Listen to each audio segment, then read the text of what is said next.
Today's historical events programme में आपका स्वागत है। आज है 25 अप्रैल और आप देख रहे हैं पारस पाठशाला। आइए देखते हैं आज ही के दिन इतिहास में घटित होने वाली प्रमुख घटनाओं के विषय में। आज ही के दिन 1809 में ब्रिटिश ईस्ट इंडिया कंपनी और पंजाब के सिख रणजीत सिंह के बीच अमृतसर संधि पर हस्ताक्षर किए गए।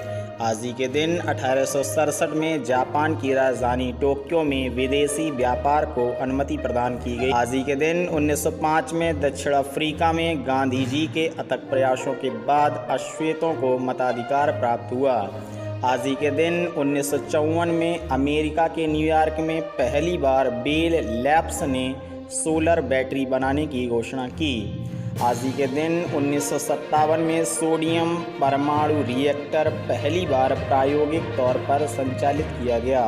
आज ही के दिन 1982 में दिल्ली में टेलीविज़न पर पहली बार रंगीन प्रसारण की शुरुआत हुई। आज ही के दिन 2010 में भारतीय नौसेना ने पुराने हो चुके चेतक हेलीकॉप्टरों के स्थान पर लाइट यूटिलिटी हेलीकॉप्टर खरीदने शुरू किए।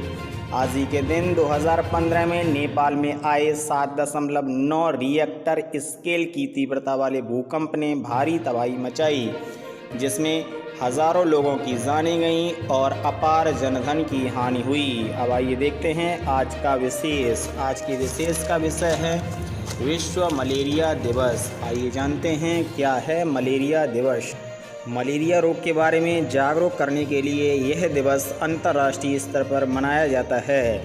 इस दिन कई संगठन मलेरिया रोग के बचाव की दवा और उचित देखभाल तकनीक लोगों तक पहुंचाते हैं। आइए देखते हैं इसकी ऐतिहासिक पृष्ठभूमि के बारे में। मलेरिया रोग से सबसे अधिक प्रभावित देश अफ्रीका का नाइजीरिया है।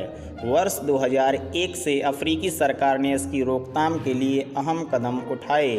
2007 में वर्ल्ड हेल्थ असेंबली के 60वें सत्र में अफ्रीका मलेरिया दिवस को विश्व मलेरिया दिवस में बदल दिया गया।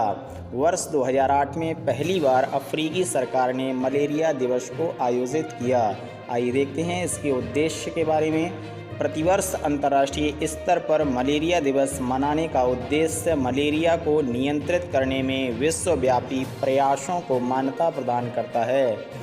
अब आइए देख लेते हैं क्या है मलेरिया रोग। यह प्लाज्मोडियम नामक परजीवी प्रोटोजोआ द्वारा होता है। यह रोग संक्रमित मादा एनोफिलीज मच्छर के काटने से होता है।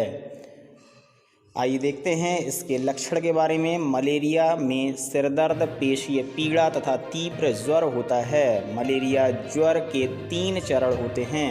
पहला चरण है शीत चरण, इसमें सर्दी तथा कपकपी महसूस होती है। दूसरा चरण है उच्च चरण, इसमें तीव्र ज्वर होता है, श्वास दर तथा स्पंदन दर बढ़ जाती है। आइए देखते हैं तीसरा चरण है स्वेदन चरण।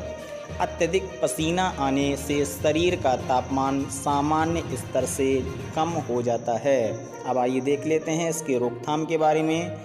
मच्छरों से बचने के लिए मच्छरदानी, जाली वाले दरवाजे, मच्छर मारने तथा भगाने वाले कीट रसायनों का प्रयोग करना चाहिए। मच्छरों के प्रजनन को नष्ट करने के लिए रुके हुए जल पर मिट्टी का तेल डालना चाहिए। आइए देखते हैं इसके उपचार के संबंध में। मलेरिया रोग के उपचार में क्विनैन नामक औषधि का उपयोग किया जाता है। क्विनैन सिनकोना वृक्ष की छाल से प्राप्त होती है। अब आइए देखते हैं इसके अन्य तथ्यों के बारे में। WHO ने पहली बार मलेरिया का टीका अफ्रीका के देश मलावी में लॉन्च किया है। यह टीका 5 महीने से 2 साल तक के बच्चों के लिए विकसित किया गया है। अब आइए देखते हैं आज का रोचक तथ्य है अक्सर शाम के समय मच्छर आपके सिर के ऊपर उड़ते रहते हैं, क्यों? आइए जानते हैं इसका वैज्ञानिक कारण।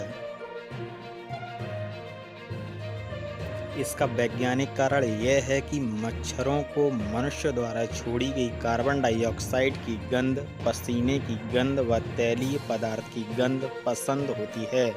अर्थात मच्छर इस गंध के प्रति संवेदनशील होते हैं।